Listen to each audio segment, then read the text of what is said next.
Hello and welcome back to another House of the Dragon review. This is for episode 7, Driftmark. The episode begins with Lady Laena's funeral, taking place at Driftmark. After the funeral, there's a reception, and certain people are trying to communicate with certain people about different things.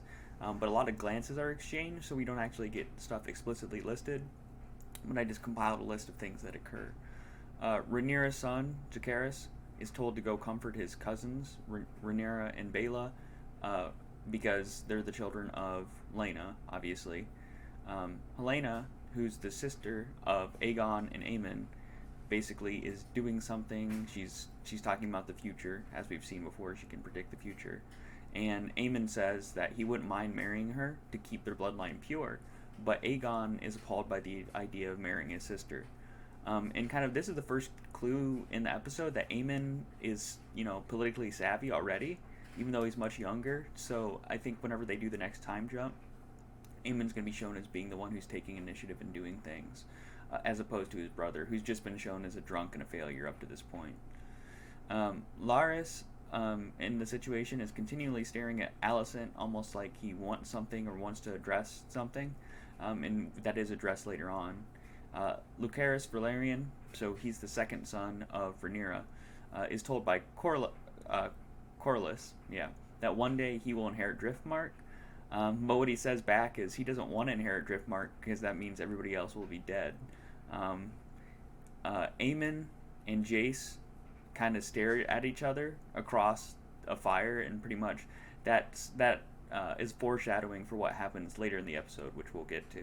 Colaris sees that Laenor is just waiting in the water for everybody to see and nearly passed out, and so he tells Orthel, his patron, to go grab him before he embarrasses himself or his house anymore.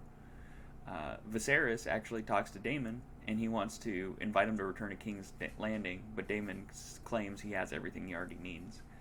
And then we finally see, as Daemon's trying to leave, that Otto pulls him to the side, and one of the best lines of the episode, he says, how fat is the leech that grows? It always wants for another meal. So Act 2 happens, and there's a big escalation. So Daemon leaves the event, and Rhaenyra follows him. Aegon gets drunk, and Otto kicks him and tells him to go in. So actually, Aegon doesn't do very much in this part of the episode. But then we also see inside the Driftmark Castle, Colaris and Rhaenys, there we go, discuss who will inherit Driftmark after they're gone. She wants Laena's children, but Corlys wants Lucerys, the second son of Rhaenyra, to inherit it. She claims, that Colaris still has ambitions. To that he says, what is life for? What is there to live for except legacy? So he puts a high, price on legacy. And he also drops the truth bomb of history doesn't remember blood, only names. And so basically his argument is, why would you want to cast doubt on these people who are related to us as being bastard children whenever you could give them the proper position and then have them, rule in the future? And the result of Daemon and Rhaenyra's talk is they both sleep with each other on the beach. They get frisky. And then while this is happening, we have kind of like the main chunk of the episode, because Aemon, remember, he couldn't have a dragon last episode, or didn't have a dragon yet. He goes to see where Vhagar is, and when he finally finds Vhagar, he goes up and tries to climb on him, but Vhagar wakes up, so he has to tell him, the command and Velaryon to not burn him alive. And then we see that he's able to climb on Vhagar, and they have a fun ride, going from place to place. And again, this was one of Laena's children, was supposed to inherit Vhagar, but we see that Aemon doesn't care. So upon returning, you have Jacaerys, Lucerys, Rhaena, and Baela, and they all get in a fight with Aemon over, hey, you just stole this dragon that was supposed to be somebody else's. So all the kids get into a fight, but the fight escalates when Jace pulls out a knife, and he basically cuts a deep gash into Aemon's eye. So then we see that everybody goes to the hall at Driftmark, to discuss what just happened with the kids. And we see that Viserys is extremely angry about the situation because he just wants his family to love each other, which we clearly aren't going to see that happen at this point. He demands to know how Aemon, why Aemon got involved with this, whose idea it was, and he blames his older brother Aegon. He said it was started by Aegon, who states that Jace and his brother are bastards. And whenever the king asked, where did this rumor come from, it's funny because Aegon says, well, everybody knows that these kids are bastards already, so that's not news to anybody. Rhaenyra tries to claim that it was high treason, basically, for them to call her children bastards, so she pretty much wanted Alicent and her, and Otto to be executed and their children, basically because she's saying they, put a challenge up against the throne, but that obviously didn't happen. And so at the end of the speech, the king basically says, you guys need to make it up. You guys need to make things right. We can't have a family together if it's continually going to be like this. But Alicent says it's not enough, and she has this moment where she breaks and snaps, and she goes and grabs the knife and tries to kill Rhaenyra. And there's a really cool line too that I wrote down. Rhaenyra basically, while she's trying to hold off the knife from going into her, she says, "Now they know who you really are." So basically, behind the facade of being nice and kind of playing the rules and stuff, Alicent really is kind of psychotic. Now, there's a lot of people in the family that are a little bit off, but she basically, cracked in person and tried to kill Rhaenyra, and so everybody knows where she is.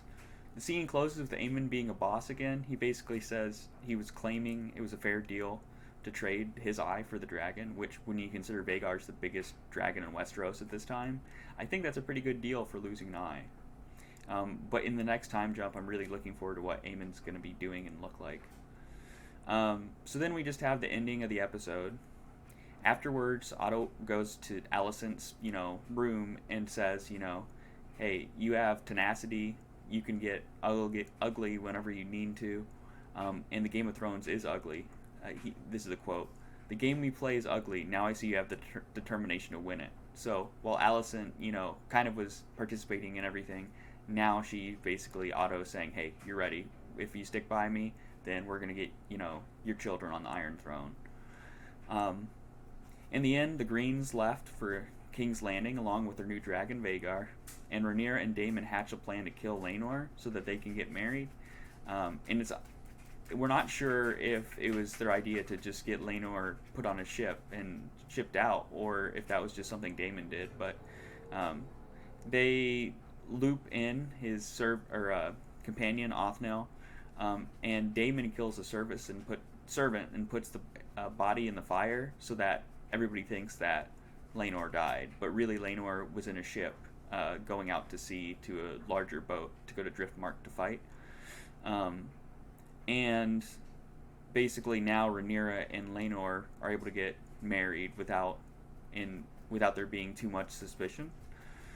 So this episode was intense. The kids fighting each other was wild, and then at the end of the episode you have the big Alicent trying to stab Rhaenyra. So it's the show's gotten to this point where it's as close to Civil War as possible. The only thing that's stopping Civil War from breaking out is this decrepit old man and Viserys. And this episode was just it did a good job to establish the children, because we already know that Aegon is kind of a failure. But then with his brother Aemon, we can see that he's going to be a formidable person after the time jump happens, because you really didn't have that wild card character on the green side. Your heavy hitter was Alicent and Sir Criston Cole, and it's but you need somebody who's more built like Daemon to be on the green side. So yeah, the development for the characters was great in this episode, and I really loved the visual storytelling at the in the first scenes where certain people were talking to certain people and certain people were avoiding certain people, and then when people finally did speak, they those words meant a lot. I really enjoyed the visual storytelling at the beginning of the episode, especially upon a second watch. I do, like I said, Aemon being set up to be politically savvy is awesome. And him stealing Vhagar is a big power play right there. Alicent breaking down was another highlight of the episode, definitely. I think that, she's been building to this point the whole entire season, and so it makes sense that after, 10 years and all the events that have happened, that she would snap. Um, and it was just entertaining to see because you see all the repercussions, and you actually see that Otto's okay with her, kind of having that energy. He just wants her to use it more selectively. I like how Damon's back to being Damon already. He's, behind the scenes looking at everybody, waiting for an opportunity to maybe do something. And especially, like, one of the things he does whenever, what is it called? Alicent goes to stab one of Rhaenyra's children is he looks and sees that Sir Criston Cole's headed that way too, and he just blocks him. He body blocks him. So he's aware that what's going on. That's one of the things about Daemon. He's always looking for what people are saying or what they're going to do, and then he can react accordingly. He's not somebody who's, I guess he's the introvert of the group, but he's not somebody who just has to. He's more of an observer than somebody who plays an active role. But whenever he is observing that something's going to go down, he's always prepared to deal with it. So Daemon being back to being Daemon is sweet.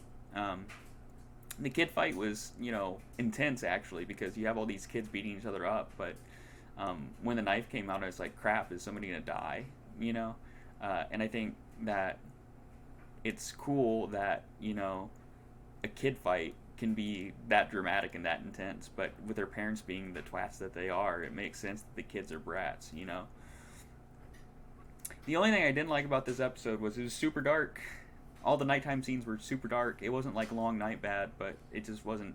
I think the scene could have been enhanced if you could have seen Vhagar more, or if you could have seen, the scene between Rhaenyra and Daemon would have been better if it was like done in a setting where there's more light.